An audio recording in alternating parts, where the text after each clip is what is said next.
Bien, je vous remercie. Je pense que je vais vous donner d'abord sur un sentiment sur ce qui s'est passé ici sur le thème.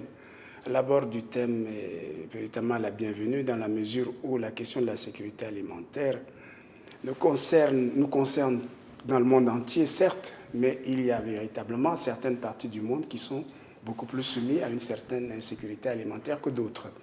Il s'agit de trouver un alliage qui nous permette à ce que cette insécurité disparaisse de la surface de nos terres. Donc chaque partie du monde doit faire ce qu'il faut. En ce qui concerne mon pays, des efforts sont en train d'être faits, certes. Beaucoup doit être fait, beaucoup se fait pour pouvoir atteindre cette sécurité alimentaire. Mais elle est plombée par beaucoup de choses, les aléas climatiques. Les changements climatiques dans le monde créent des problèmes dans nos régions. La question de la mécanisation, la disponibilité des outils nécessaires pour pouvoir produire.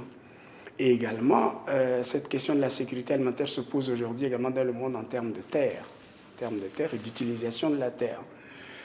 Lors de ce CSA, l'un des grands sujets qui a fait l'objet de beaucoup de débats et qui, je pense, nous trouverons forcément une solution, c'est la question concernant le carburant, parce qu'on ne parle pas de biocarburant, mais d'agrocarburant. Parce qu'il y aura forcément une concurrence entre la production d'agrocarburants et les superficies nécessaires à la culture, lequel passe avant l'autre. Vous voyez bien que la lecture n'était pas la plus exacte. La question pour nous est simple. Nous sommes prêts à tout, mais le premier stade pour nous, c'est la sécurité alimentaire. Tout sera fait dans ce sens-là. Et en ce qui concerne mon pays, tout est fait dans ce sens. Il se pourrait que les rythmes ne soient pas celui que l'on voudrait. Mais nous ferons les choses au rythme et aux moyens dont nous disposons avec l'aide de ceux qui vont nous aider. Donc le premier stade, c'est la sécurité alimentaire. Et comment nous la faisons?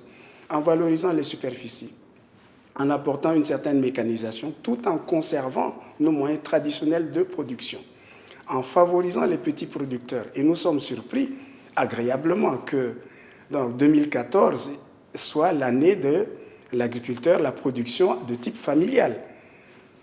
La meilleure production, les producteurs majoritaires sont ces familles-là. Donc nous sommes, je ne dirais pas, ça ne serait pas assez prétentieux de ma part, nous sommes en avance.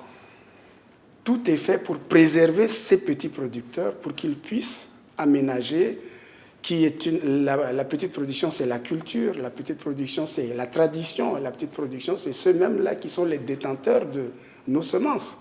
Donc nous allons le faire. Cette sécurité alimentaire, pour nous, est un souci quotidien du gouvernement tchadien et du chef de l'État. Je vais vous dire quelque chose qui n'est pas fréquent.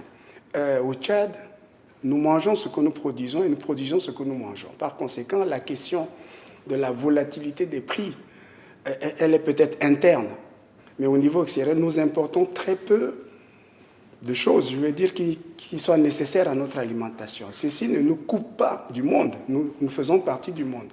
Il est vrai que quand on introduit certains de ces paramètres, en ce qui concerne le carburant et tout ce qui s'ensuit, lorsque le partage des terres risque de se faire, la concurrence des terres risque de se faire avec certaines productions pour le biocarburant, nous allons avoir des problèmes. C'est nécessaire. Il faudra voir, puisque la climatologie l'impose. Nous sommes aujourd'hui un monde en commun, et donc lorsque vous polluez à N'Djamena, vous polluez à Paris. Donc il s'agit de trouver le juste milieu. Nous ne pouvons pas dire non, mais c'est une question qu'il faut séquencer la réponse de manière à pouvoir apporter une réponse adaptée jusqu'à ce qu'on atteigne. Mais la première des choses pour nous, c'est la sécurité alimentaire. Nulle personne dans le monde, plus précisément nulle personne sur le continent africain, mais nulle personne au Tchad, sur nos 1 284 000 km², ne doit avoir faim. Il doit être en sécurité alimentaire. Lorsque nous aurons atteint cela, toutes les autres questions peuvent s'étudier. Merci. Je vous remercie, monsieur.